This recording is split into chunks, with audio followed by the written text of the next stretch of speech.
Subscribe करें और bell दबाएं ताकि कोई खबर रह न जाए।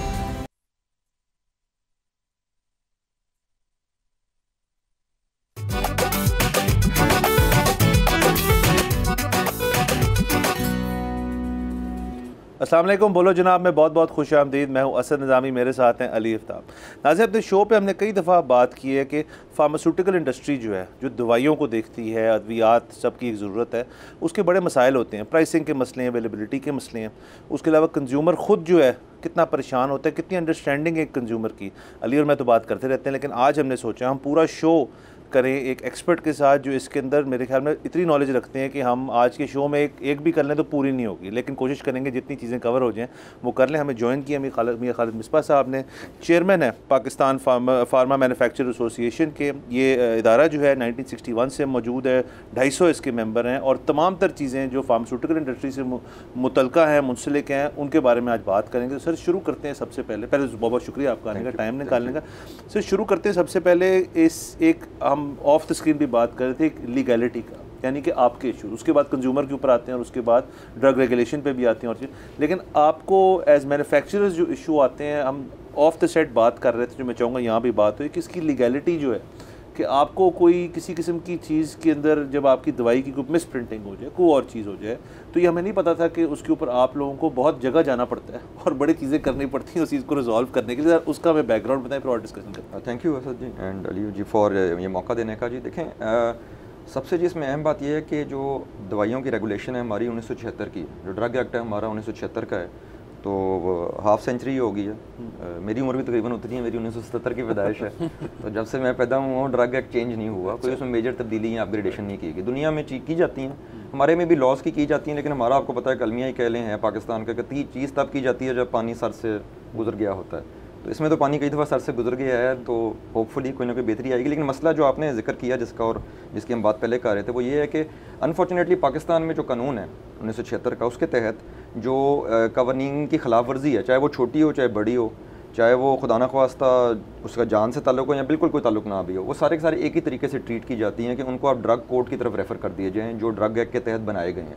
ड्रग कोर्ट क्रिमिनल या फौजदारी लॉ के तहत चलता है। ये भी 76 से बने हुए हैं और पावर ये सूबाई गवर्नमेंट्स की भी है और फेडरल गवर्नमेंट की भी है कि इन कोर्ट्स को बनाए, लेकिन वो चलते फौजदारी के तहत हैं। तो किसी भी किस्म की ड्रग लॉ की खिलाफ वर्जी हो, चाहे वो छोटी हो, खुदा न ख्वास्ता एक लेबल पे कोई एक लफ्ज़ गलत लिखा गया है, कोई 120 ml की बोतल में 110 ml भरा गया जो कि बिल्कुल सही क्वालिटी है दवाई की, सिर्फ वॉल्यूम का फ़र्क आ गया, कोई भी छोटी से छोटी चीज़ भी हो जिसका सेहत से या दवाई के इस्तेमाल से किसी किस्म का कोई ताल्लुक नहीं है। खुदा न ख्वास्ता एक ब्लिस्टर पैक है जिसमें 10 गोलियाँ, उसमें 9 पैक हो गई हैं, तो वो 10वीं जो खाली रहेगी वो तो सारों को नज़र आ रही है खाली है, वो किसी ने इस्तेमाल तो नहीं करनी। तो इस तरह की चीज़ें भी जिनका अगेन एक लॉ की वायलेशन छोटी सी ज़रूर है, वेरिएशन ज़रूर है, variation in the product specs जिसे दुनिया में कहते हैं, वो ज़रूर है, लेकिन उसका सेहत से किसी किस्म का कोई ताल्लुक नहीं है कि सेहत पे कोई मुज़र असरात हो। खुदा न ख्वास्ता वो जाली दवाई नहीं है, खुदा न ख्वास्ता वो अनलाइसेंस दवाई नहीं है, खुदा न ख्वास्ता उसमें कोई कंटेमिनेशन या उसमें मिक्सिंग नहीं हुई किसी किस्म की, वो अपने क्वालिटी या मेयार पे पूरी है, लेकिन उसमें एक माइनर सी वेरिएशन ज़रूर है।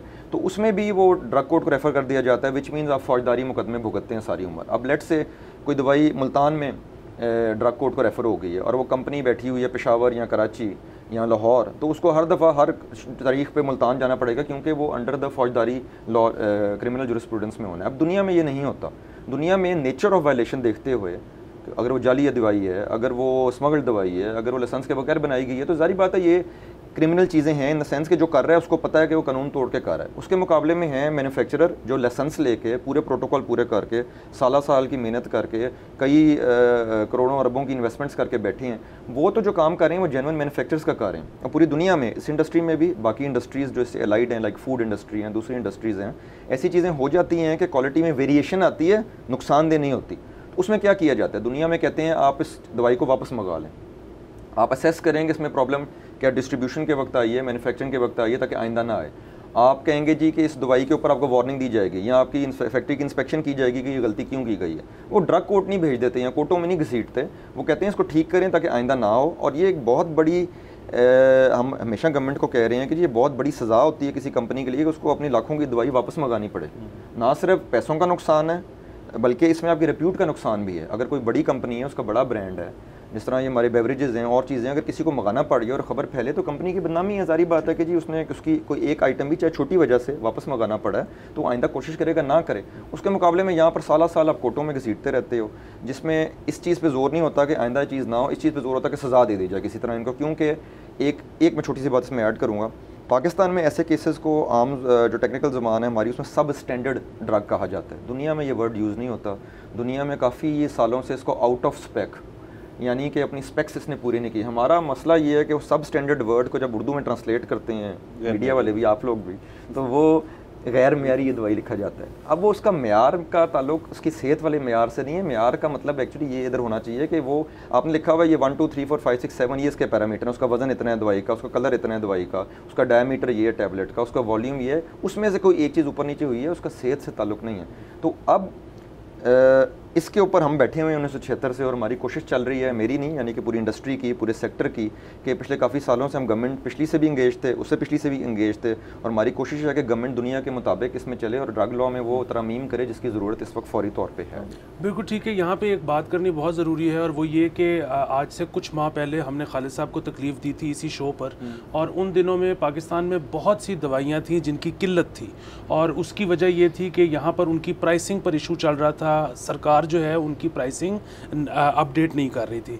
ज़ाहिर है खालिद साहब की बड़ी काविशें उससे पहले चल रही थी, लेकिन कुछ टाइमिंग इस तरह की बनी कि हमारे शो के तकरीबन 3 से 4 दिन के बाद वो प्राइसिंग वाला इशू जो है वो गवर्नमेंट ने टेकअप कर लिया, वो दवाइयाँ मुयस्सर हो गई, तो हम उस पर विक्ट्री लैप लेना चाहते हैं।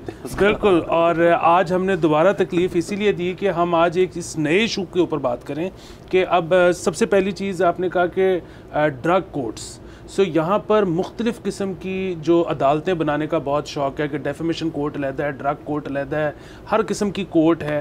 क्या बाकी दुनिया में भी इसी तरह होता है, या बाकी दुनिया में एक ही तरह की अदालतें होती हैं जो इन सब मामलात को देख रही होती हैं?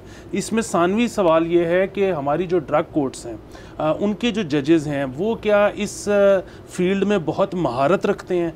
तीसरी चीज़ एक हमने ये भी सुनी है कि जब ड्रग कोर्ट्स में जजेस छुट्टी पे होते हैं, उनकी जगह जब रेगुलर जज को बिठाया जाता है तो वो कहते हैं कि जी हमें तो ये ऑन गोइंग केसेस का पता नहीं है, सो वो उसको तवालत देते रहते हैं सिर्फ इसलिए कि जब वो जज जो ओरिजिनली यहाँ का है वो आएगा, सुनेगा, वही फैसला करेगा। सो इसकी वजह से ये वाली तकालीफ भी हैं अब जो आप लोगों को बर्दाश्त करनी पड़ती हैं। देखें इसमें जी जो पहली बात आपने कही है उसमें ज़रूर ऐड करूँगा। देखें मीडिया का बड़ा एक लीदी रोल है किसी भी चेंज में, पाकिस्तान में ख़ास तौर पे। पाकिस्तान में मीडिया की विजिबिलिटी बहुत ज़्यादा है, ख़ास तौर पे स्मार्टफोन्स और एप्लीकेशंस, यूट्यूब चैनल्स, इनकी वजह से, ऑनलाइन की फैसिलिटी की वजह से और इंटरनेट की अवेलेबिलिटी की वजह से लोग देखते भी हैं और उससे एक फ़र्क भी पड़ता है क्योंकि वो एक वैल्यू एडिशन होती है।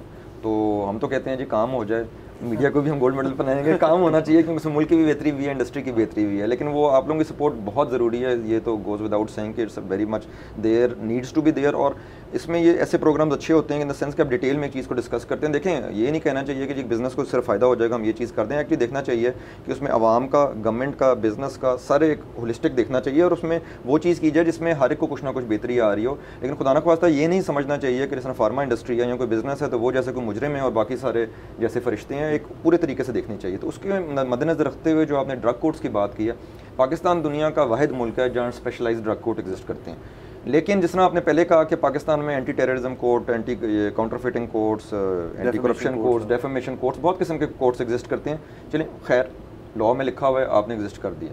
प्रॉब्लम ये आती है कि जब ड्रग कोर्ट का आप चेयरमैन कोई अपॉइंट करते हैं, वो मुतल्लिका हाई कोर्ट करता है, उसे चेयरमैन भी कहा जाता है, जज भी कहा जाता है। कि मुतल्लिका हाई कोर्ट है, फॉर एग्जांपल अगर ड्रग कोर्ट है लाहौर का तो उसमें लाहौर हाई कोर्ट के चीफ जस्टिस, या मुल्तान का ड्रग कोर्ट है तो लाहौर हाई कोर्ट के चीफ जस्टिस, कराची का है तो सिंध हाई कोर्ट के चीफ जस्टिस नॉमिनेट करते हैं। अब नॉर्मली ये जब नॉमिनेट किया जाता है तो उसमें ज़रूरी नहीं है कि जब अब नॉमिनेट करने की बारी हो तो ऐसा बंदा अवेलेबल हो जिसका इस फील्ड में एक्सपीरियंस है, बिकॉज फील्ड का लिमिटेड परव्यू है। और नॉर्मली जो कोर्ट्स में क्योंकि लोअर कोर्ट्स जो हैं, क्योंकि वहीं से जज आते हैं, इसमें सेशन जज आते हैं, रिटायर्ड सेशन जज आते हैं, एडिशनल सेशन जज आते हैं, क्योंकि ड्रग कोर्ट एग्जिस्ट करते हैं तो उधर तो दवाइयों के केस जाते ही नहीं है उस वजह से। जिस तरह दुनिया में उन जगहों पे जाएंगे, बाकी रेगुलर कोर्ट्स में बेंचेस बने होते हैं जिनमें ये केसेस जाते हैं, तो वहाँ एक्सपीरियंस डेवलप हो जाता है। यहाँ क्योंकि ड्रग कोर्ट आपने बनाए हुए हैं और वो सेशन कोर्ट के पैरेलल लेवल पे हैं, तो जब आप सेशन कोर्ट से ही जजेस को लेकर इधर अपॉइंट करते हैं तो उनका पिछला तो एक्सपीरियंस होता ही कोई नहीं है, पॉसिबल ही नहीं है कि हो एक्सपीरियंस, अनलेस उनका ज़ाती कोई एक्सपीरियंस हो लॉ से रिलेटेड या कुछ एज अ वकील वो प्रैक्टिस करते रहे हो तो अलहदा चीज़ है, नहीं होता। अब उसमें दूसरा इशू आता है जो आपने बात की कि जब छुट्टी पे चले गए हैं, तो क्या होता है, देखें एक नॉर्मली ड्रग कोर्ट्स में जब बेंच बनता है या ड्रग कोर्ट में जो लोग बैठते हैं, एक स्पेशलिस्ट वो नॉर्मली गवर्नमेंट की तरफ से कोई अपॉइंट करते हैं जो दवाइयों का स्पेशलिस्ट होता है, लेकिन जुरिस्डिक्शन में जज का रैंक ऊपर है, उसका नहीं है।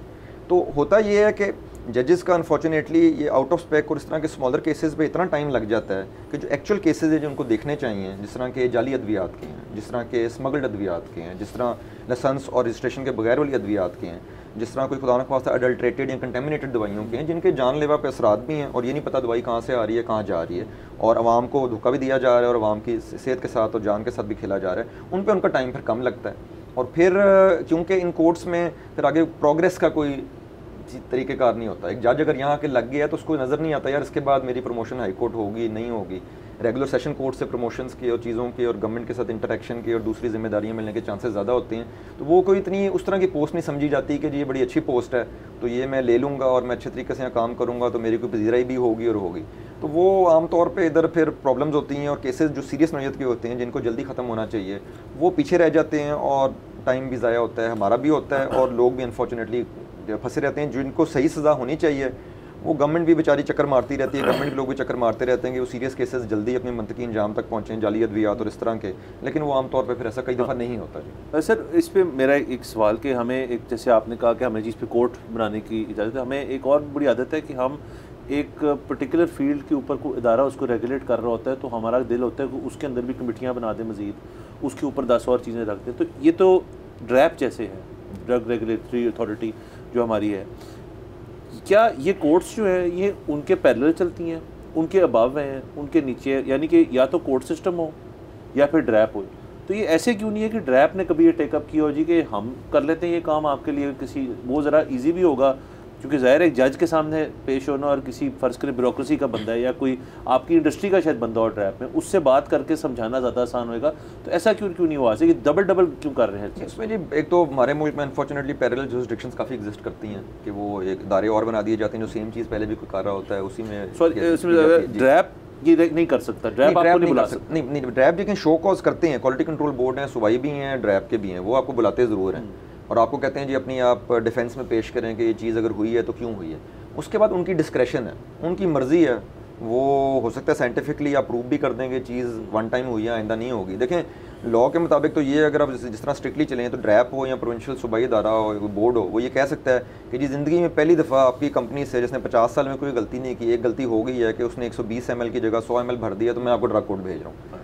अब ये होता है यहाँ पर अनफॉर्चुनेटली। अब देखें वो बड़ी ज़्यादती है इस तरह कि एक कंपनी ने अगर 30 साल 40 साल 20 साल 10 साल करोड़ों अद्वियात बनाई हैं और लोग उससे सेहतियाब हुए हैं, तो वो एक गलती भी उसको छोटी सी जो कि जेन्युइन गलती है, दुनिया में तो बड़ी सीरियस गलतियाँ हो जाती हैं जिसमें FDA अमेरिका आप देख लें और उनकी वेबसाइट आप देख लें अगर, तो हज़ारों केसेस हैं सालों के, एक नहीं है हज़ारों केसेस हैं, पूरी रिपोर्ट्स मौजूद हैं कि ये केस क्यों हुआ, कैसे हुआ और इसके आगे क्या किया गया उसके साथ। तो इस तरह की चीज़ें वो नहीं करते कि जी एक गलती हो गई तो सॉरी आपसे गलती हो गई है, आपको कोई माफ़ी नहीं है, आपके लोग बड़ा अच्छा काम कर रहे थे पिछले 30 साल से लेकिन उन्होंने गलती कर दी है तो अब तक उनको हम फांसी दे देंगे। तो ऐसे दुनिया में नहीं होता। अब कोर्ट्स के मुकाबले में बोर्ड लेवल पे टेकअप करने के दो फ़ायदे हैं इसमें। नंबर 1, साल ड्रैग ऑन नहीं होगी चीज़ जिस तरह होती है। नंबर 2, सबसे बड़ा फ़ायदा ये है कि आप इसको साइंटिफिकली डिस्कस करें। देखें ये दवाई बनाना एक साइंस है। अब एग्जाम्पल के तौर पर हमारे पास ये पानी पड़ा हुआ है। अब पानी एक बड़ी इंटरेस्टिंग चीज़ है कि ये पानी देखने में बिल्कुल साफ़ लग रहा है, पीने में भी शायद साफ़ लगे, हो सकता है इसके अंदर जहर हो और ये बिल्कुल इसमें कोई ऐसा वायरस हो जो ना नज़र आता है ना जिसकी स्मेल है कोई। इसके मुकाबले में आके पानी रखते हैं जिसमें मिट्टी हो और उसमें कोई वायरस नहीं है, कोई इन्फेक्शन नहीं है, तो बंदा क्या करेगा, इसको उठा लेगा, चाहे इसमें एक्चुअली जहर हो और उसमें कुछ भी नहीं है क्योंकि उसमें एक फ़िज़िकल चीज़ है, मिट्टी जो हमें नज़र आ रही है और हम इंसान हैं, हम कहेंगे नहीं यार मिट्टी है, शायद गंदा पानी है और ये शायद ज़्यादा साफ़ पानी है। तो दवाई भी एक साइंस है। आपको जो चीज़ नज़र आ रही है, हो सकता है 2 टैबलेट्स हों, एक टैबलेट्स में क्रैक नज़र आ रही हो आपको और एक बिल्कुल साफ़ सुथरी हो, तो आपको कैसे पता है जो क्रैक वाली है वो सही नहीं है और दूसरी में जहर है कि नहीं? आपको नहीं पता। ये साइंस है, इसको साइंटिफिकली देखना चाहिए, इसको इमोशंस पे नहीं देखना चाहिए, इसको शक्ल सूरत के मुताबिक देखना चाहिए। जिन पे इल्ज़ाम लगे उनको आप साइंटिफिकली देखें और देखें क्या इसका सेहत पे वाकई नुकसान था, क्या ये जानबूझ के किसी की वजह से हुआ है, क्या ये ट्रांसपोर्ट में कोई इशू बना है कि टेम्परेचर ख़राब था, क्या ये किसी ने धूप में रख दी थी, या कोई मैन्युफैक्चरिंग में बाकी कोई एरर हुआ था, या टेस्टिंग में कोई एरर हुआ था। अब FDA, England, America, Europe, Japan, कई वेबसाइट्स पे चले जाएँ उनकी रेगुलेटरी अथॉरिटीज़ की, हर चीज़ मौजूद है कि वो क्या करते हैं इस चीज़ में। और हम भी यही कह रहे हैं आप उसके मुताबिक चलें। आप ये पुराना एक जो निज़ाम था अपने ज़माने के लिहाज से ठीक होगा, आप आजकल के मुताबिक चलें। और लोगों ने आज नहीं, इंडिया बांग्लादेश ने कई कि 15-15, 20-20 साल पहले इनमें इनोवेशंस करके, फिलीपींस ने, इंडोनेशिया ने बड़ी तरक्की की है, इन्वेस्टमेंट भी आई है वहाँ, वहाँ से एक्सपोर्ट भी बढ़ी है इन अद्वियात की, और वहाँ पर आवाम के लिए बेहतरीन अद्वियात और नई अद्वियात भी जल्द दस्तयाब की गई हैं स्पेस। जी थोड़ा सा ऑफ टॉपिक, लेकिन क्योंकि आपने शक्ल सूरत की बात कर दी, सो क्या इसमें वाकई कोई फ़र्क है या ये प्लेसिबो है? क्योंकि हमारे माशरे में इस तरह की बात बहुत ज़्यादा होती है कि वो दवाइयाँ जिनके सॉल्ट यहाँ पर भी बनते हैं, अक्सर कहा जाता है कि यार वो इम्पोर्टेड ले लो किसी तरह महंगी वाली, तो वो ज़्यादा असर करेगी, लोकल कम करेगी। ये प्लेसिबो है या इसमें कोई थोड़ी सी सच्चाई है? नहीं देखें, ये नॉर्मली प्लेसिबो इफेक्ट होता है। उसकी सबसे बड़ी अगर मैं एग्जांपल आपको दूं तो मैं मल्टीनेशनल कंपनीज़ की दूंगा। अब मल्टीनेशनल कंपनीज़ अगर यहाँ कोई काम कर रही है और फ्रांस में कर रही है, इंग्लैंड में कर रही है, अमेरिका में कर रही है, मल्टीनेशनल्स अपना रॉ मटेरियल खाम माल अपनी ही कंपनियों से मंगाती हैं या अपने ही जो उनके लाइसेंस्ड मैन्युफैक्चरर्स होते हैं उनसे बनवाती हैं, तो वो सेम माल पूरी दुनिया में जा रहा होता है। एक दवाई की जो बेसिक क्वालिटी इस्टेब्लिश करनी है वो उसके खाम माल ने करनी है। इंस्पेक्शंस भी जब होती हैं तो जो रॉ मटेरियल स्टोर हमारा कहलाता है उस पर सबसे ज़्यादा जोर होता है कि ये रॉ मटेरियल आपका कहाँ से आ रहा है, उसकी टेस्टिंग कैसे हो रही है, उसकी केयर लुक आफ्टर कैसे किया जा रहा है, क्योंकि दवाई ने जो असर करना है जिस्म में जाके सबसे पहले अपने रॉ मटेरियल की वजह से करना है। बाकी चीज़ें जो है ना वो ऐड ऑन की जाती हैं। फॉर एग्जांपल एक टैबलेट है, उसमें एक्सीपिएंट्स ऐड ऑन क्या किए जाते हैं कि ये कितनी देर में आपकी पेट में जाके डिज़ोल्व हो, इसका टेस्ट कैसा है, हो सकता है रॉ मटेरियल का टेस्ट कड़वा हो तो आप उस पर कोई कोटिंग करें ताकि वो आप खा लें। ये ना हो कि खाने में उसकी इतनी वो कड़वाहट आए मुँह में आपकी कि आप कहीं यार मैं दवाई खाऊंगा कैसे। तो वो ऐड ऑन्स होती हैं चीज़ें, वो मेन दवाई नहीं होती। मेन दवाई का असर आना है रॉ मटेरियल से। मल्टीनेशनल कंपनीज़ की जिस तरह मैंने बात की, वो अगर सेम जगह से मंगा रहे हैं, उनके पैरामीटर सेम है, उनके अपने इंटरनल क्वालिटी चेक्स होते हैं जो पूरी दुनिया में सेम होते हैं, तो वो पॉसिबल ही नहीं है कि एक कंपनी अब अगर फॉर एग्जांपल यहाँ गाड़ियाँ बन रही हैं, जापानी गाड़ियाँ भी बन रही हैं, अब चाइनीज़ भी बन रही हैं, तो क्या वो कोशिश नहीं करेंगे ये मिनिमम मेयार अटेन करें? क्योंकि पूरी दुनिया में उन गाड़ियों की मोबाइल फ़ोन्स आ रहे हैं और चीज़ें बन रही हैं यहाँ पर, अगर कपड़े बन रहे हैं उस ब्रांड के, तो वो मिनिमम क्वालिटी तो अटेन करेंगे ना, जो मिनिमम क्राइटेरिया है, बिकॉज अदरवाइज़ वो कंपनी उनको बनाने नहीं देगी यहाँ पर। बिल्कुल देखें, ये इसमें भी उसी तरह है जिस तरह फूड चेन्स हैं, उनका एक मिनिमम क्राइटेरिया, मेन्यू, क्वालिटी, सफाई, ये वो उनको देनी पड़ेगी, अदरवाइज उनको वो कहेंगे हमारा नाम किस तरह आप यूज़ कर रहे हैं। वही चीज़ इसमें एज अ बिजनेस, कोई मल्टीनेशनल कंपनी ये सारी पब्लिक लिमिटेड स्टॉक एक्सचेंज में कोटेड है, कैसे जाएंगे? नाउ ये मल्टीनेशनल्स की बात होगी। लोकल कंपनी देखें करोड़ों अरबों की इन्वेस्टमेंट की है, लेकिन सबसे बड़ा, मैं अगर अपनी बात करूँ, मैं अगर खुद हमारी कंपनी हमारे जानने वाली की दवाई बना रही है, मैं तो वो खाऊंगा चाहे मुझे डॉक्टर कोई भी लिख के दे दे। सर सॉरी, आपकी यहाँ इसी से आगे शुरू करते हैं हम, आगे ब्रेक के बाद यहाँ जाना हमने, ब्रेक के ऊपर प्लीज स्टे विद अस।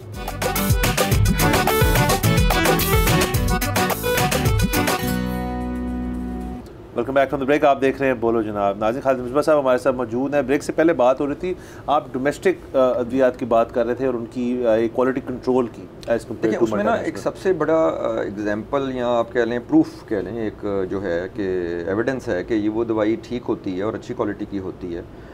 ख़ास तौर पर अगर कंपनी कुछ सालों से इस्टेब्लिश्ड है और वो इतनी इन्वेस्टमेंट कर चुकी है कि जितने सरकारी अदारे हैं, सरकारी हस्पताल हैं, वो दवाई टेंडर करते हैं, वो दवाई वो ख़रीदते हैं जो उनको प्राइस वाइज वारा खाती है और आवाम के लिए वो दे सकें अपने अस्पतालों में। सरकारी जितने अस्पताल हैं पूरे पाकिस्तान में, अब वो अस्पताल कई सालों से हैं, 20-30 साल, 40-40 साल, पाकिस्तान लाहौर में भी इदारे ऐसे मौजूद हैं, 50-50 साल पुराने इदारे हैं, और वो उतने सालों से वो दवाइयाँ ख़रीद रहे हैं। और करोड़ों लोग वहाँ हर साल, आबादी हमारी माशाल्लाह बहुत ज़्यादा है और बड़े शहरों की तरफ रुझान ज़्यादा होता है, छोटे शहरों से भी पेशेंट्स का आने का, वो साल से वो दवाइयाँ खा रहे हैं। अगर वो दवाई में इतना प्रॉब्लम होती है, जिस तरह कई दफ़ा आमतौर पे लोग समझते हैं कि नहीं यार बाहर से दवाई लेके आओ जी, ऐसी दवाई तो कम नहीं करेगी, अगर इतनी प्रॉब्लम होती तो वो डॉक्टर्स जो वहाँ बैठे हैं, जो वहाँ परचेजर्स बैठे हैं, जो वहाँ पेशेंट्स जा रहे हैं, वो पाकिस्तानी कौम तो आपको पता है छोटी छोटी बातों में हम बोल पड़ते हैं, तो हम खामोशी से ना बैठे होते लोग वो करते हैं। एक एविडेंस में बेस्ड बात कर रहा हूँ। नंबर 2 बात जी, देखिए इसमें आप अगर रॉ मटेरियल ठीक यूज़ कर रहे हैं और डाल रहे हैं, वो दवाई का 99% ठीक ही निकलेगी। बिकॉज रॉ मटेरियल, जिस तरह मैंने पहले कहा, मेन चीज़ रॉ मटेरियल है। अगर गाड़ी का इंजन अच्छा है, आप ढांचा कितना मर्जी बड़ा बना लें, गाड़ी एक सर्टन लेवल पे चलेगी। तो वो रॉ मटेरियल अगर आप अच्छा ख़रीद रहे हैं और रॉ मटेरियल की क्वालिटी इस्टेब्लिश्ड है, तो वो दवाई आप कोशिश भी करें तो आप बुरी बना नहीं सकते, let's put it that way. आप क्योंकि मेन चीज़ उसकी रॉ मटेरियल है। तो अगर सिरप आप बना रहे हैं, आपने सिरप में मिक्सिंग करनी है 3-4 इंग्रीडियंट्स, लेकिन इंग्रीडियंट्स ठीक हैं, तो जब उसको बोतल में डालेंगे वो अपना काम करेगी। लेकिन ये प्लेसिबो इफेक्ट इसमें बहुत बड़ा होता है। अब इसमें प्लेसिबो इफेक्ट क्यों कामयाब है और बाकी कुछ चीज़ों में क्यों नहीं है? क्योंकि बाकी चीज़ें लाई नहीं जा सकती। गाड़ी आप जेब में डाल के ला नहीं सकते, मोबाइल वैसे ही वो बंद हो जाएगा 3 महीने बाद, आप लेके नहीं आ सकते, और जो चीज़ें खाने पीने की वैसे ख़राब हो जाएंगी रास्ते में। ये एक ऐसी चीज़ है जो लाई जा सकती है ईजिली। तो लोग कह देते हैं नहीं यार ये शायद देखो बाहर की खाएंगे तो ये हो जाएगा, लोकल खाएंगे तो नहीं होगा। अगर हम एटम बम बना सकते हैं तो हम दवाई भी अच्छी बना सकते हैं, मैं तो इसमें यही कहूँगा। अच्छा सर, आगे चलते हैं, आप ज़रा कंज्यूमर्स की तरफ बात करते हैं तो इंडस्ट्री की बात होगी। तो पाकिस्तान और तमाम जगह पे दवाई एक ऐसी एंटिटी है कि जब तक डॉक्टर कहेगा नहीं तब तक आप ख़रीदेंगे नहीं। ये इस किस्म की चीज़ नहीं, आपने टीवी पे ऐड देख लिया, आप कहते हैं यार ये दवाई अच्छी लग रही है, मैं अभी जाके खाना शुरू कर देता हूँ। ऑब्वियसली किसी प्रोफेशनल ने आपको रेकमेंड करनी है तो आपने खानी। तो इससे दो सवाल, एक तो ये है कि जो हम पहले ऑफ स्क्रीन भी बात कर रहे थे, कंज्यूमर एजुकेशन जो है कि दवाई होती क्यों है, वो ज़रा आप बताइएगा। और सेकेंडली कि क्या इसमें कितनी हकीकत है इस बात में कि डॉक्टर्स जो हैं यहाँ पे फार्मास्यूटिकल कंपनीज से, जैसे अमेरिका वगैरह में तो होते हैं इन्फ्लुएंस, हमने फिल्मों में भी देखा है, डॉक्यूमेंट्रीज़ में भी देखा है, क्या वहाँ यहाँ पे भी ऐसा कल्चर है कि वो एक ही जो किस्म के जो सॉल्ट की दवाई है वो कई ब्रांड्स बनाते हैं, तो एक डॉक्टर एक को क्यों चुनता है दूसरे को छोड़ के, ये भी बताइए। इसमें जो दुनिया में ना डिफरेंट किस्म के मॉडल्स हैं। अब कई दुनिया में ऐसे होता है कि OTC प्रोडक्ट कहलाता है, ओवर द काउंटर। कुछ अद्वियात हैं जो ओवर द काउंटर किसी को भी अवेलेबल हैं, उसमें बुखार की भी हैं, खांसी की हैं, एंटी एलर्जिक हैं, आपको कोई एलर्जी हो जाए, इस तरह की अद्वियात तो फ्रीली अवेलेबल होती हैं पूरी दुनिया में। इवन अमेरिका, यूरोप जैसे मुल्कों में भी होती हैं कि कोई भी जाके ओवर द काउंटर शेल्फ पे पड़ी आप उठा लें, अपनी मर्ज़ी का ब्रांड लें, अपनी मर्ज़ी की प्राइस देखें जो आपको वारा खाती है और आप वो ले लें। दूसरी हैं जो प्रिस्क्रिप्शन आइटम्स कहलाती हैं दुनिया में, उसमें दुनिया में डिफरेंट सिस्टम है। कई जगह ब्रांडेड जेनेरिक सिस्टम भी है जो पाकिस्तान में मौजूद है, और कई जगह जेनेरिक सिस्टम है। जेनेरिक सिस्टम में ये होता है कि दवाई का नाम नहीं लिखा जाता, ब्रांड का नाम नहीं लिखा जाता, सॉल्ट का नाम लिखा जाता है या उसकी फॉर्मुलेशन का नाम लिखा जाता है। पाकिस्तान में जिस तरह ब्रांडेड जेनेरिक है, यहाँ पर डॉक्टर आपको ब्रांड का नाम लिख के देता है। अब इसमें क्या चीज़ बेहतर है क्या नहीं है, दुनिया अभी तक फ्रेंकली स्पीकिंग किसी एक चीज़ पे एग्री नहीं करी, लेकिन इसमें फ़ायदे नुकसान क्या हो सकते हैं, जिस तरह मेरी आपसे पहले बात हो रही थी। देखें, दो तरीक़ेकार हैं। अगर हम पाकिस्तान की बात करें, आप एक डॉक्टर के पास गए, डॉक्टर ने आपको अद्वियात लिख दी, आप फार्मेसी गए, फार्मेसी वाले ने वो दवाइयाँ दे दी, अगर नहीं होगी तो फार्मेसी वाला कह देगा जिसकी जगह आप ये ले सकते हैं, आप अपने डॉक्टर से पूछ सकते हैं या आप खुद ले लेंगे वो चीज़। दूसरा तरीका ये है कि डॉक्टर अद्वियात ना लिखे ब्रांड वाइज, वो फॉर्मुलेशंस लिखे, यानी कि वो पैरासीटामोल लिख दे, नाम ना लिखे किसी दवाई का। वो आप जाएं और आप जाके फार्मेसी जाएं, फिर फार्मासिस्ट अपनी मर्ज़ी से आपको ब्रांड दे, क्योंकि आपको तो पता ही नहीं होगा ब्रांड कौन से हैं, फिर फार्मासिस्ट डिस्पेंस करेगा। दुनिया में क्या होता है, इस तरह या प्रिस्क्रिप्शन आइटम डिस्पेंस होता है ब्रांड के मुताबिक, तो जब आपको शीशी में गोलियाँ दी जाती हैं उस पर सॉल्ट का नाम लिखा होता है, मैन्युफैक्चरर का नाम नहीं लिखा होता उसके ऊपर, आपको नहीं पता आपको किस कंपनी की मिल रही है। अब क्या सिस्टम इसमें बेहतर है क्या नहीं है, ये एक बड़ा डिबेट है लंबा, और पूरी दुनिया इस डिबेट में फंसी हुई है। मेरे ज़ाती ख्याल में, ज़ाती राय पूछें, मैं एसोसिएशन के लेवल पे बात भी नहीं करूँगा क्योंकि इसमें लोगों की राय मुख्तलिफ होती हैं, तो मेरे ख्याल में पाकिस्तान के सिस्टम में कोई बुराई नहीं है। वजह क्या है, पाकिस्तान देखिए इतना डॉक्यूमेंटेड सिस्टम नहीं है। पाकिस्तान में जब आप डॉक्टर के पास जाते हैं तो हो सकता है डॉक्टर आपका पुराना हो, इन व्हाट सेंस कि आप उसको कई दफ़ा दिखा चुके हैं, तो डॉक्टर के पास चांसेस काफ़ी हद तक हैं कि आप अगर उस डॉक्टर से आपकी तसल्ली है और बार बार उसके पास आ रहे हैं तो आप उसकी फ़ाइल साथ लेके जाएंगे या उसके रिकॉर्ड में चीज़ें मौजूद होगी, हिस्ट्री मौजूद होगी कि आप कौन कौन सी दवाइयाँ कब लेते रहे हैं, कितने सालों से आपको किसी चीज़ किस्म की तकलीफ़ है नहीं है। उसके मुकाबले में फार्मेसी ज़रूरी नहीं है आप एक ही इस्तेमाल कर रहे हो, और रास्ते में घर जा रहे हैं, दफ्तर जा रहे हैं, कई फार्मेसीज आती हैं, कहीं से भी दवाई ले सकते हैं। तो फार्मस, और अगर आप फार्मेसी एक से भी दवाई ले रहे हो, अज्यूम करते हैं सारी उम्र के लिए, तो फार्मासिस्ट ज़रूरी नहीं है वही वहाँ मौजूद हो, और फार्मासिस्ट को आपकी हिस्ट्री और वो चीज़ें नहीं पता होंगी ना, 5 मिनट में ये चीज़ उससे बहस करके डिस्कस कर सकते हैं। तो मेरी नज़र में डॉक्टर का दवाई लिखना बेहतर है, इन द सेंस कि डॉक्टर को आपकी हिस्ट्री और वो सारी चीज़ें पता हैं, तो आपको तसल्ली बेहतर होगी। नंबर 2, डॉक्टर्स के पास क्योंकि मेडिकल रेप्स आते हैं कंपनीज़ के, जो आप बात दूसरी कर रहे थे, वो आके बताते हैं कि फ़लाँ दवाई के या फ़लाँ नई दवाई आई है, इसके ये फ़ायदे हैं, ये नुकसान है, इस मर्ज़ में ये देनी चाहिए, इस मर्ज़ में नहीं देनी चाहिए, ओवरडोज़ में इसके ये नुकसान आते हैं, डोज़ के मुताबिक दें तो उसके ये फ़ायदे हैं। तो doctors are more well aware of this, pharmacist उतने वेल अवेयर नहीं है। तीसरी उसमें प्रॉब्लम ये है जी कि डिपेंड करता है कि आप पाकिस्तान में रहते कहाँ हैं। पाकिस्तान अभी फुली डेवलप कंट्री हम नहीं हैं, दूर दराज शहर तो छोड़ दें, लाहौर से बाहर निकल जाएँ, मुरीद के और छोटे छोटे काला शकाकू टाउन्स और कस्बे आते हैं, और इसी तरह पूरे पाकिस्तान में हैं। आपके पास क्या इतने फार्मासिस्ट मौजूद हैं जो इन दूर दराज इलाकों में जाकर भी फार्मेसी में बैठने के लिए तैयार हों? मुश्किल है, वहाँ तो डॉक्टर्स नहीं मिलते, तो फार्मासिस्ट तो दूर की बात है। फिर आप अगर पहाड़ी इलाकों में उधर चले जाएँ जहाँ 6-6 महीने 5-5 महीने बर्फ़बारी भी होती है, तो वहाँ तो एक फार्मेसी कोई खोले और फार्मेसी के पूरे प्रोटोकॉल पूरे करे, तो मेरा ख्याल है वहाँ तो कोई फार्मेसी एग्जिस्ट ही नहीं करेगी, बिकॉज वहाँ पर वो तरीक़ेकार ऐसा नहीं है। तो वहाँ पर तो जनरल स्टोर्स में भी दवाइयाँ रखी जाती हैं। तो हमारा अभी मुल्क में उतनी डेवलपमेंट नहीं हुई, हम थर्ड वर्ल्ड कंट्री हैं, इंशाल्लाह एक टाइम आएगा हम डेवलप इतने हो जाएंगे कि हम बिल्कुल strictly as a first world country चलें। लेकिन करंट सिस्टम के तहत ये है कि ये चीज़ है। लेकिन जो एक छोटी सी मैं इसमें ऐड करूँगा बात, जो आपने पूछी थी कि डॉक्टर्स के साथ जो रवैया रखा जाता है कंपनीज़ का, लेकिन पाकिस्तान में एथिकल ड्रग मार्केटिंग रूल्स एक्स्टेब्लिश कर दिए गए हैं और एग्जिस्ट करते हैं, दुनिया में भी करते हैं। अमेरिका यूरोप में इसमें बहुत बहुत सज़ाएँ भी मिल चुकी हैं कंपनीज़ को, डॉक्टर्स को। यहाँ वो लॉज एग्जिस्ट करती हैं और वो लॉज इंप्लीमेंट होने चाहिए कि अगर कोई कंपनी इसमें गैर शरई तो नहीं चलें, गैर कानूनी तरीके से इस पर कोई चीज़ कर रही है तो उसमें नहीं करनी चाहिए। और वो मेडिकल रैप अपना वही काम करे जो उसका काम है जाके करने का, कि दवाई की क्वालिटी, उसके इस्तेमाल, उसके फ़ायदे नुकसानात से अवेयर करे डॉक्टर को जी। और ये फार्मासिस्ट लेवल पर करना बहुत मुश्किल काम है। अच्छा, सो एक सवाल तो ये कि यहाँ पर एक इस किस्म का भी कानून है कि हर वक्त फार्मेसी के ऊपर एक फार्मासिस्ट होना चाहिए, तो क्या उसकी पासदारी होती है? दूसरा एक और सवाल, और वो ये कि आज से 2 महीने पहले पाकिस्तान में एपिलेप्सी की दवाई शॉर्ट थी। अच्छा, जब पता करवाया तो पता लगा कि अमेरिका में भी शॉर्ट है। सो अमेरिका में कैसे दवाइयाँ शॉर्ट हो सकती हैं? लेकिन जो फार्मेसी की आपने बात की ना, प्रोविंशियल गवर्नमेंट्स के, सूबाई गवर्नमेंट्स के, हम पंजाब में बैठे हैं तो पंजाब के भी ड्रग रूल्स एग्जिस्ट करते हैं और उसमें सारी रिक्वायरमेंट्स, रूल्स, रेगुलेशंस बने हुए हैं उसके तहत कि फार्मेसी में क्या क्या रिक्वायरमेंट है, जिसमें एक रिक्वायरमेंट वही है कि फार्मासिस्ट का मौजूद होना और कैटेगरी मौजूद होना। वो मौजूद है। फार्मासिस्ट नॉर्मली इन्होंने सख्ती की हुई है पंजाब गवर्नमेंट ने पिछले कुछ सालों से, काफ़ी सालों से, और ये आई थिंक 2013 में शहबाज शरीफ साहब जब वज़ीर आला थे ये चीज़ स्टार्ट की गई थी और अब उन्होंने ऑनलाइन लाइसेंसिंग सिस्टम भी कर दिया हुआ है इसका। और इसमें काफ़ी फिर पीटीआई की गवर्नमेंट भी आई, ये दूसरी दोबारा नई गवर्नमेंट भी आ चुकी है, इसमें एफर्ट कर रही हैं और प्रोविंशियल सूबाई इदारे इस पे और ड्रग कंट्रोल विंग और सूबाई जो सेटअप है पूरा, मिनिस्टर्स और सेक्रेटरीज इसमें एफर्ट कर रही हैं। ऑब्वियसली इसमें टाइम लगेगा बट ये चीज़ें बेहतरी की तरफ जा रही हैं। ऑब्वियसली एक चीज़ इनमें हमें ज़रूर रखनी चाहिए कि जो बात हमने पहले की कि फार्मासिस्ट की अवेलेबिलिटी एक बहुत बड़ा चैलेंज है, जिस तरह डॉक्टर्स की अवेलेबिलिटी, इंजीनियर्स की अवेलेबिलिटी चैलेंज है। और ख़ास तौर पे रीसेंट टाइम की बात करें तो हर आपको पता है कि जिसको मौका मिल रहा है तो मुल्क छोड़ के जा रहा है इस वक्त, अनफॉर्चुनेटली हालात, इकोनॉमिक चैलेंजेस, महंगाई और इन सारी की वजह से बाहर जिसको अपॉर्चुनिटी मिल रही है जा रहे हैं, तो उसमें फार्मासिस्ट भी शामिल है, ज़ाहिर बात है।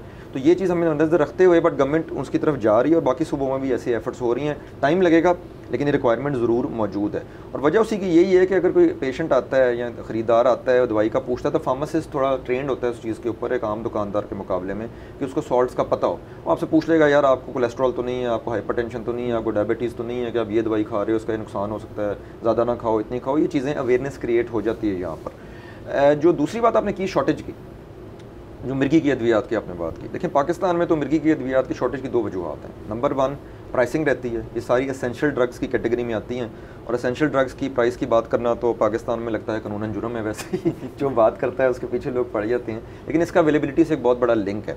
एक बहुत अच्छी खबर जो आपने कहा था पहले आई थी कि जो नॉन एसेंशियल ड्रग्स हैं, जो एसेंशियल लिस्ट से बाहर हैं, जो वर्ल्ड हेल्थ ऑर्गेनाइजेशन की एसेंशियल ड्रग लिस्ट है, जिसे आमतौर पर ज़रूरी अद्वियात भी लोग कह देते हैं, लाइफ सेविंग अद्वियात भी कह देते हैं, उसकी लिस्ट से हट के है, उस पर उन्होंने डीरेगुलेशन ज़रूर की है, जो कि बहुत अच्छा इकदाम है। और पाकिस्तान बहुत लेट हो चुका है इस चीज़ को करने में कि जी उसमें मार्केट फोर्सेस डिटरमिन करें कि मार्केट में प्राइस क्या होनी चाहिए ताकि अवेलेबिलिटी रहे, कंपटीशन हो, एक्सपोर्ट बढ़े, इन्वेस्टमेंट आए। एसेंशियल ड्रग्स में पाकिस्तान में कैप्ड हैं प्राइसेस 7% पे, साल में एक दफ़ा 7% आपको प्राइस इंक्रीज़ मिलनी है, बस ख़त्म। चाहे डॉलर 200 से 300 का हो गया हुआ है, चाहे इन्फ्लेशन 40% हो, 30% हो, चाहे बिजली के जो रेट आपके सामने हैं, इस सारी चीज़ों के बावजूद अगर बैंक के मार्कअप के रेट्स जो मर्ज़ी हो जाए आपको 7% ही मिलनी। आप वो 7% एनुअल इन्फ्लेशन से लिंक कर लें, आप उसको एनुअल डिवेल्यूएशन से लिंक कर लें, रुपए की कदर से लिंक कर लें, आप उसको बैंक के मार्कअप से लिंक कर लें, आप कॉस्ट ऑफ डूइंग बिजनेस से कर लें, लेबर की तनख्वाहों से कर लें, वो मैच नहीं करता। तो ऑटोमेटिकली जब एक कंपनी बना रही होती है तो कंपनी की एक्सपेक्टेशन होती है कि गवर्नमेंट इसमें पॉजिटिव इकदाम करेगी दुनिया की तरह और हमें कोई इसमें रिलीफ देगी कि हम बना सकें दवाई कम अज़ कम। इसमें छोटा सा मैं अगर आपको एग्जांपल अपने नेबरिंग कंट्री का दे दें, इंडिया का, इंडिया के हालात हमारे से बहुत फ़र्क है। वहाँ इन्फ्लेशन 6% है, ग्रोथ रेट बहुत ज़्यादा है, बैंक मार्कअप सिंगल डिजिट में है, डिवेल्यूएशन नहीं है, 90 इंडियन रुपीज़ का $1 है, हमारा 280 का हो गया हुआ है। आज से 30 साल पहले रिवर्स होता था, हम उनसे बेहतर होते थे। तो वहाँ उन्होंने पिछले साल 12.2% और उससे पिछले साल 2022 में 10% इंक्रीज़ दी थी एसेंशियल ड्रग्स की प्राइसिंग में, यहाँ 7% थी। अगर हम रुपए की देख लेंगे 3 गुना का फ़र्क है तो उनका 10% तो हमारा 30% होना चाहिए कम अज़ कम, उनका 12% तो हमारा 36% होना चाहिए, हमें 7% ही मिला था। अब एक तो वजूहत ये है, दूसरी वजूहत ये है कि यहाँ कंट्रोल ड्रग्स की जो कैटेगरी है जिसमें ये मिर्गी की अद्वियात भी आती हैं, उसका लाइसेंस गवर्नमेंट इशू करती है पाकिस्तान की इंपोर्ट करने के लिए। आपको जब इंपोर्ट का लाइसेंस मिलता है आप बाहर भेजते हो कंपनी को जहाँ से आपने वो खाम माल मंगाना होता है, वो फिर एक्सपोर्ट लाइसेंस के लिए अप्लाई करते हैं और उनको 4 से 6 हफ्ते लगते हैं एक्सपोर्ट लाइसेंस लेने के लिए। ये सारा स्विट्ज़रलैंड से कंट्रोल होता है। एक INCB है, इंटरनेशनल नारकोटिक कंट्रोल बोर्ड, उसकी स्केड्यूल्स हैं, उसकी लिस्टें मौजूद हैं कि कौन सी अद्वियात इसके अंदर आती हैं, उसके तहत ही सिस्टम चलता है। हमारे यहाँ अनफॉर्चुनेटली कंट्रोल ड्रग्स में 2 प्रॉब्लम्स हैं। नंबर 1 उसकी रेगुलर मीटिंग्स नहीं होती, जो कि महीने में 1 दफ़ा होनी चाहिए, वो नहीं होती, कई महीने नहीं होती। फिर सेक्रेटरी जो नारकोटिक होता है या सेक्रेटरी होता है, वो आमतौर पे वो साहब लगा दिए जाते हैं जिनको कोई गवर्नमेंट शायद और काम नहीं देना चाहती है अनफॉर्चुनेटली, तो उनका इंटरेस्ट नहीं होता। महीने 2 महीने आते हैं, चेंज हो जाते हैं, यही ट्रेंड चल रहा है रिसेंटली। यहाँ एडिशनल चार्ज दे दिया जाता है, काफ़ी सालों से यही चल रहा है, तो वो वहाँ पर फिर उनकी इतनी तवज्जो नहीं रहती। फिर ड्रैब के लेवल पे ये होता है कि जो कंट्रोल ड्रग डिवीज़न है वो भी फिर कभी FIA से घबरा रहे होते हैं, कभी किसी चीज़ से घबरा रहे होते हैं कि कोई स्कैंडल ना आ जाए, ये ना हो जाए। तो इन सारी चीज़ों की वजह से ना मीटिंग्स होती हैं, ना कोटाज रेगुलर इशू होते हैं, डिलेज आते हैं। अब अमेरिका में शॉर्टेज क्यों हुई है? अमेरिका में प्राइसिंग का इशू चल रहा है। अमेरिका में कंपनीज़ ये कह रही हैं कि हमारा रिसर्च पे इतना खर्चा हो रहा है और कोविड के बाद उस पर खर्चा इतना बढ़ गया है, चाहे वो ट्रैवलिंग से लिंक्ड हो, चाहे वो ट्रायल से लिंक्ड हो, जो ह्यूमन ट्रायल्स होते हैं आपने अद्वियात के करने होते हैं, कि वो कहते हैं जी हमें ये प्राइसेस पे हमें भी इशू बन रहा है। और दूसरा वहाँ कुछ कोर्ट्स ने जो मिस यूज़ हुई हैं एक दो सॉल्ट्स इस तरह के, उस पर इतनी हैवी सज़ाएँ दी हैं कि लोग थोड़े से बदजन भी हो गए इस चीज़ से। प्रॉब्लम यही है कि एक चीज़ जिस वजह से बनाई गई है, अगर उसका मिसयूज़ कोई जानबूझ के कर रहा है तो उसमें देखें कंपनी का कसूर नहीं है, गवर्नमेंट कंट्रोल करने की कोशिश ज़रूर करती है, बट वहाँ पर भी प्राइसिंग का एक इशू बन चुका हुआ है, जिस वजह से कोविड के बाद जो इन्फ्लेशन आई है पूरी दुनिया में, और कोविड के बाद पूरी दुनिया में सप्लाईज जो हिट हुई हैं, फैक्ट्रीज बंद हो गई, बैकलॉग ऑर्डर्स पाइल अप होते रहे, बढ़ते रहे, तो कंपनीज ने कहा जी प्राइसेस बढ़ाओ, डिमांड बढ़ गई उस वजह से, शॉर्टेज की वजह से। तो वो कोविड के बाद से कुछ सेगमेंट्स में, इवन अमेरिका में भी चीज़ें अभी तक सेटल डाउन नहीं हुई और उसमें टाइम लग रहा है सेटल डाउन होने में। बिल्कुल ठीक है। अच्छा, सो मसला ये है कि वहाँ पर भी मसला प्राइसिंग का है, हालांकि उन्होंने कैप नहीं रखा हुआ, लेकिन फिर भी क्योंकि उनकी रिसर्च पे बहुत ज़्यादा पैसे खर्च होते हैं, वो 100 दवाइयों पे रिसर्च करते हैं, उनमें से 2 ऐसी निकलती हैं जो कि FDA पास करती हैं, सो वो उन 2 से बाकी 98 का भी जो खर्चा हुआ होता है वो निकालते हैं। बिल्कुल इस तरह, बिल्कुल देखें उस तरह ही है। और यहाँ पे सर मैं आपका सवाल ही कैरी फॉरवर्ड करेंगे, हमारी ब्रेक पे जाना है हमने, लेट्स टेक अ ब्रेक।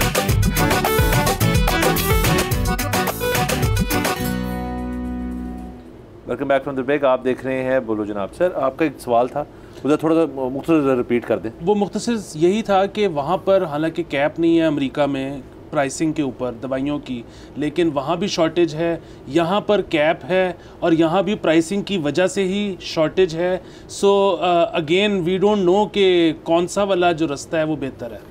इसमें एक चीज़ ऐसी है दवाई जी के लोगों का इसमें इमोशनल लेवल बहुत हाई हो जाता है। आप जाते हैं डॉक्टर के पास, डॉक्टर आपको फौरी तौर पे देख लेता है, एक प्रिस्क्रिप्शन लिख देता है, डायग्नोज कर देता है, तो मेरा ख्याल है पेशेंट जो जाता है, जो मरीज़ जाता है, वो खुश हो जाता है इन द सेंस कि ठीक है पैसे खर्च हुए हैं या डॉक्टर ने फीस बढ़ा भी दी है तो पैसे खर्च हुए हैं, लेकिन मुझे कुछ मिल गया उसके बदले फौरी तौर पे। आप लैब जाते हैं, एक्सरे कराते हैं, कोई ब्लड टेस्ट कराते हैं, उसका 1 दिन में रिजल्ट आ जाता है, आप कहते हैं चलो लैब ने अपना काम कर दिया, चाहे मेरे पैसे जितने मर्जी लग गए हैं। उसके बाद आप जाते हैं दवाई खरीदने, तो डॉक्टर आपको कहता है जी आपने 4 महीने दवाई खानी है, 6 महीने, तो आप 4 गालियाँ दिल में देते हैं और कहते हैं यार 4 महीने खानी पड़ेगी, की मुसीबत है कि ठीक है।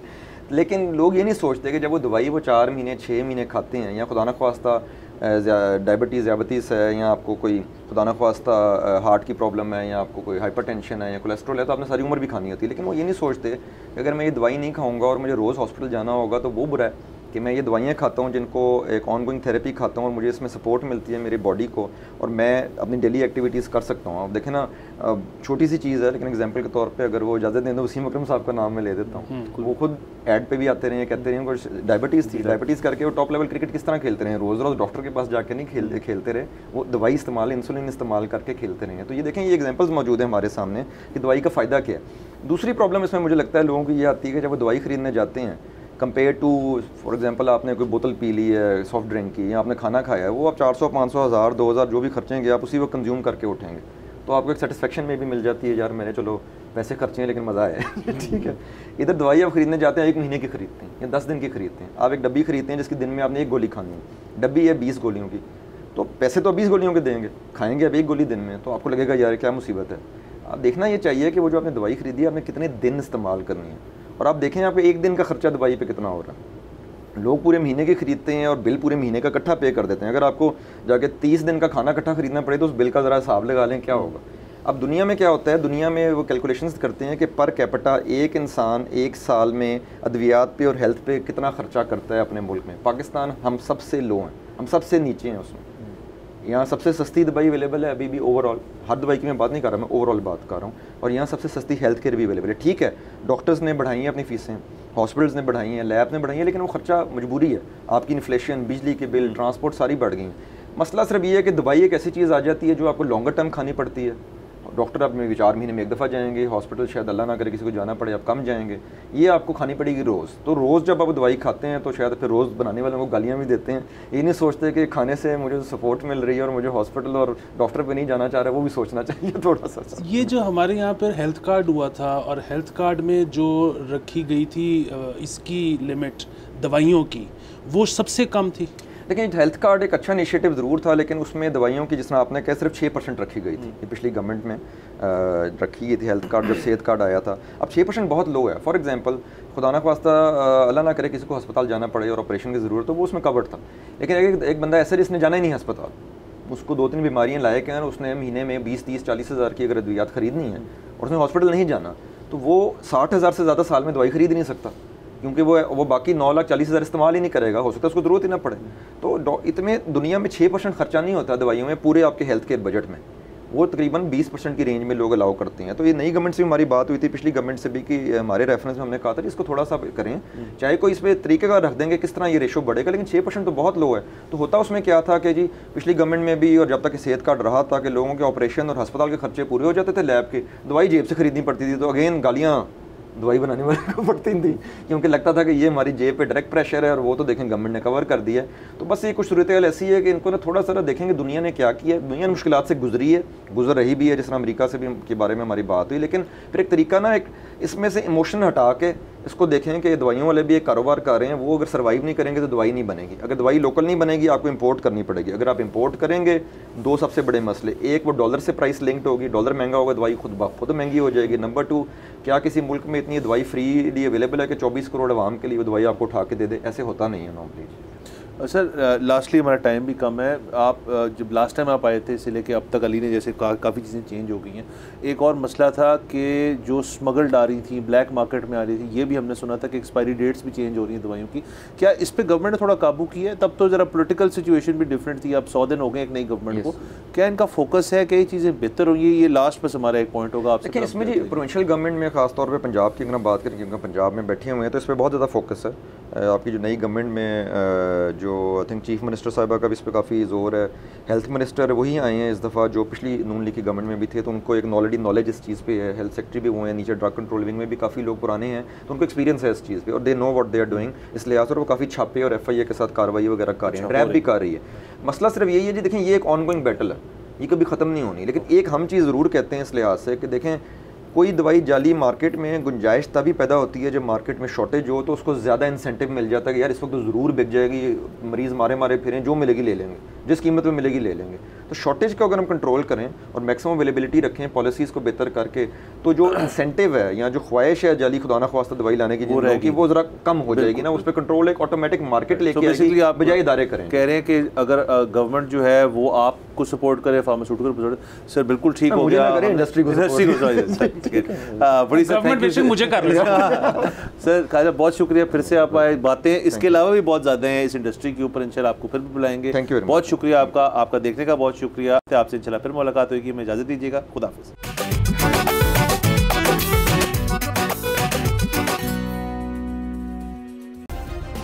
सब्सक्राइब करें और बेल दबाएं ताकि कोई खबर रह न जाए।